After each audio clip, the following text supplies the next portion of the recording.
VKR school education channel में आपका स्वागत है। हम दिखाते हैं सरकारी विभाग की महत्वपूर्ण खबरें व आदेश। हमारे YouTube चैनल को सब्सक्राइब जरूर करें, बेल आइकॉन को कर लें सेलेक्ट ताकि सबसे पहले हमारी जानकारी का नोटिफिकेशन आप तक। प्रदेश के समस्त हमारे अध्यापक, शिक्षक और कर्मचारी बंधु जिनके लिए मध्य प्रदेश सरकार ने भारत सरकार के पेंशन अधिनियम 2005 के तहत हमारे प्रदेश में 2011 से एनपीएस योजना लागू की है। मुख्य रूप से हमारी सामाजिक सुरक्षा के लिए हमें पूर्व पेंशन एवं परिवार पेंशन की ही आवश्यकता है और यही हमारी सरकारों से मांग है। किंतु 2005 के बाद मध्य प्रदेश सरकार ने 2011 से लागू की है, जिसमें हम लोगों को करीब 13 वर्षों तक एक भी राशि हमारे वेतन से कंट्रीब्यूशन के रूप में इस योजना के तहत कोई जमा नहीं हुई, ना शासन ने जमा की। अभी हाल ही में भारत सरकार ने माननीय प्रधानमंत्री जी के अध्यक्षता में यूपीएस योजना यानी कि यूनिफाइड पेंशन, और उसको और भी परिभाषित करते हैं तो एकीकृत पेंशन के रूप में अनुमोदित किया है।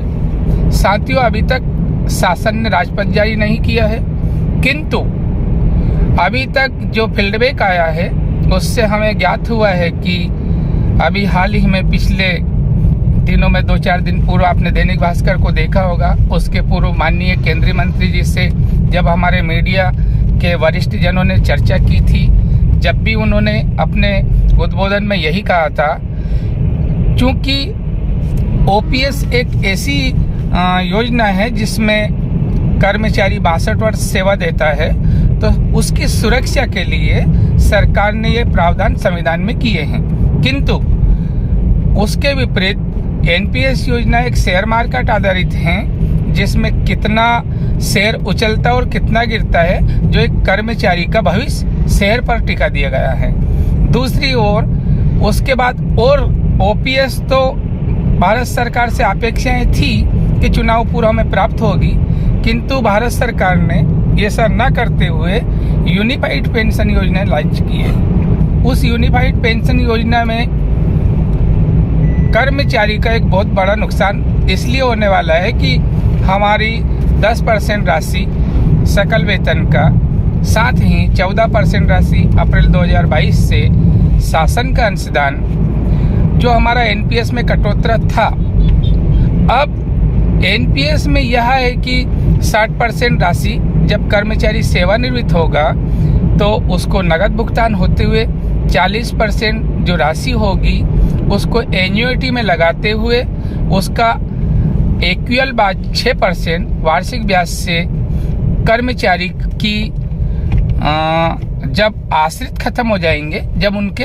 बच्चों को वो राशि भी रिटर्न कर दी जाएगी। किंतु अब यहाँ देखा जाए तो यूनिफाइड पेंशन में हम लोगों को पूरी 100% राशि एन्युइटी में सरकार लगा रही है और हम लोगों को यूनिफाइड पेंशन के रूप में पेंशन दे रही है। अब ये बताइए कि कितने वर्ष तक हम कर्मचारी जीवित रहेंगे? अधिकतम 80 वर्ष, तो 18 वर्ष जीवित रहे। यदि मुझे 60 लाख जमा हैं तो मुझे 36 लाख नगद प्राप्त होंगे 60% से, और 40% मेरी पत्नी जीवित रहेंगी या मेरे बच्चे नाबालिग होंगे या किसी के बच्चे विकलांग होंगे, तो आश्रित के जीवित तक वो राशि से एन्युइटी का जो ब्याज होगा, एक उसमें न्यूनतम ब्याज 6% से मिलेगा। ऐसी स्थिति में वो राशि भी रिटर्न हो जाएगी। किंतु यूपीएस योजना में 100% राशि एन्युइटी में जाएगी और कर्मचारी 62 वर्ष के बाद यदि 2 वर्ष के बाद मर गया तो उसकी पत्नी 2-5 साल के बाद टेंशन में वो मर जाएगी, और बच्चे तो बालिग हो ही जाएंगे, क्योंकि बच्चे किसी के नहीं है कि वो 18 वर्ष से कम होगा।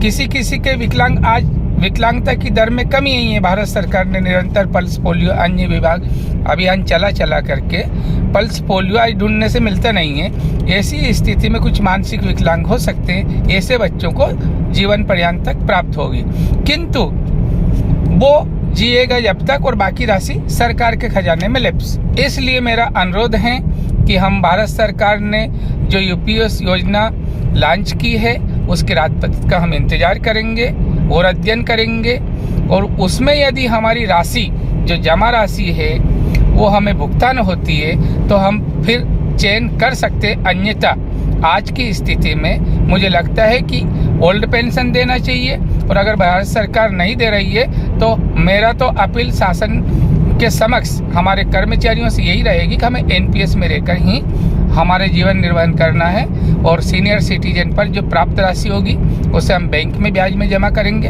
ताकि कुछ ब्याज आएगा, कुछ एनपीएस की राशि आएगी, और जो हमारी राशियाँ होगी हमारे बच्चों को प्राप्त होगी, जिससे आगे अपना वो जीवन व्यतीत कर सकेंगे।